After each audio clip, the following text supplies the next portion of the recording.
جلال الدین اکبر ہندوستان کا مطلق العنان بادشاہ تھا. اس کے دربار میں دو مولوی رہتے تھے. ایک کا نام ابو الفضل تھا, دوسرے کا نام فیضی تھا. ابو الفضل اور فیضی انہوں نے کہا کہ اے جلال الدین, یہ جو نبی پاک کا دین ہے نا, اس کو 1000 سال ہو گیا, لہذا یہ پرانا ہو چکا ہے. نبی پاک کا دین جو اسلام ہے یہ پرانا ہو چکا ہے, نیا دین بنانا چاہیے. اس نے کہا بناؤ.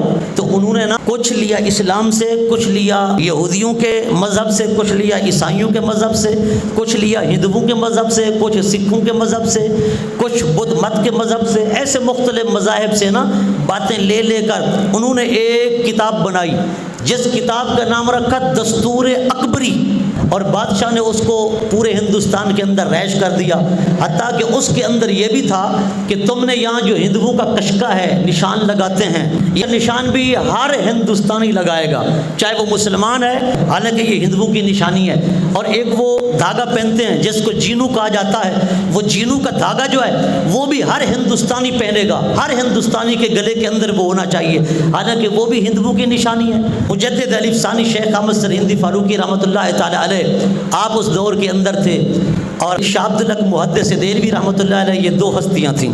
حضرت شاہ عبد الحق محدث دہلوی وہ ہیں جنہوں نے قلم کے ذریعے جہاد کیا, اور حضرت مجدد علی ثانی وہ ہیں جنہوں نے تلوار کے ذریعے جہاد کیا. جہاد کے طریقے مختلف ہیں, کوئی جہاد بالقلم کر رہا ہے, کوئی جہاد بھی سیف کر رہا ہے, کوئی قلم کے ذریعے جہاد, کوئی تلوار کے ذریعے جہاد. اس نے پھر مسجدوں کو تالے لگوا دیے, اذانیں بند ہو گئی, نماز بجماعت بند ہو گئی, پتہ نہیں کیا کیا اس نے اسلام کے خلاف کیا. حضرت مجدد علی ثانی میدان میں نکل کر آئے اور آپ نے فرمایا, ارے جلال الدین, اور حضور کے دین کو تو نے چیلنج کر دیا ہے, پر سن, مجدد علی ثانی اب تیرے مقابلے میں آئے گا. مجدد علی ثانی جس کی رگ رگ کے اندر خون فاروقی ہے, جو فاروق اعظم کا بیٹا ہے, فرمایا یہ نبی کے دین کو مسمار نہیں ہونے دے گا, حضور کے دین کی تحریف نہیں کرنے دے گا. آج اگر ہندوستان کا بادشاہ مطلق العنان جلال الدین اکبر ہے, تو پھر اس کے مقابلے میں فاروق اعظم کا بیٹا مجدد علی ثانی ہے. علماء حق اور علماء سو, لیکن یہ پہچان ہم نے کرنی ہے. سچے حق اور حقیقت والے علماء کون ہیں, جھوٹ اور ملاوٹ والے کون ہیں, یہ ہم نے پہچان کرنی ہے, ہم نے نگاہ پیدا کرنی ہے. لیکن میرے بھائیو, بزرگوں, دوستو, اللہ رب العزت جل مجدہ الکریم نے جب تاج امامت رکھا نا, تو ہر کسی کے سر پر نہیں رکھا, علماء حق کے سر پر رکھا. ابو الفضل اور فیضی ان کا نام مٹ گیا, کوئی ان کو جانتا ہی نہیں, حالانکہ اتنا بڑا عالم تھا. اس نے ایک تفسیر قرآن لکھی تھی, پورے قرآن کی تفسیر, اور پورے قرآن کی تفسیر میں جتنے لفظ آئے نا, کسی ایک لفظ پر نقطہ نہیں آیا, نقطہ نہیں آیا. پورے قرآن کی تفسیر میں کسی جگہ بھی نقطہ نہیں آیا. اتنا بڑا عالم تھا. تفسیر قرآن لکھتا ہے کسی جگہ پر نقطہ نہیں آتا.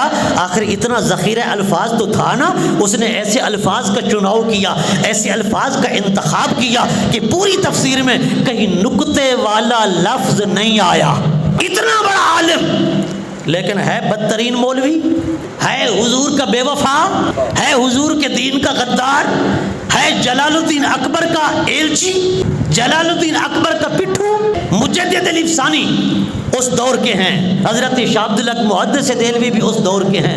لیکن میرے بھائیوں, جب رب نے تاج امامت سجایا نا, ابو الفضل کے سر پر نہیں سجایا, فیضی کے سر پر نہیں سجایا. جب رب نے تاج امامت سجایا, یا تو شاہ عبد الحق محدث دہلوی کے سر پر سجایا, یا مجدد علی ثانی کے سر پر سجایا. اگر تاج امامت سجایا تو ان کے سر پر سجایا, جن کی شان بقول علامہ اقبال یہ تھی, نہیں تیرا نشیمن قصر سلطانی کے گنبد پر, نہیں تیرا نشیمن قصر سلطانی کے گنبد پر, تو شاہی ہے بسیرا کر پہاڑوں کی چٹانوں پر.